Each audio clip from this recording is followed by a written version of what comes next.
3 વાગે પ્રોગ્રામ પૂરો થયો ને તો એ ભાગ્યો, ખાર ખાઈ ગયેલો. બીડી પીતો પીતો હાલ્યો જતો તો ચોકમાં ચૂડેલ હામી મળી, છૂટા વાળ ને મોટા મોટા દાંત ને ખડખડાટ દાંત કાઢ્યા હતા. હામો ઊભો ઊભો બીડી પીતો. ચૂડેલ કે મને ઓળખાશ? એ કે ના ના, અને ઓળખાણની મારે કાંઈ જરૂર છે નહીં.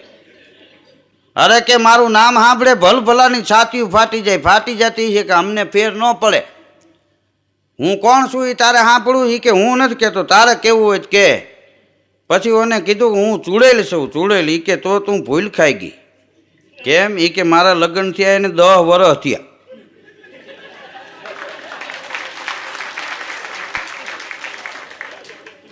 તું તો છૂટા વાળમાં આવી લાગે છે ને. હાલ ઘેરે અંબોળામાં જો ને તો તું ફાટી પડી. હવે એનાથી નથી બીતા, એ તારાથી બે. આને ચૂડેલ કહેવાય. આ તો નાની એવી ચૂડલી છે.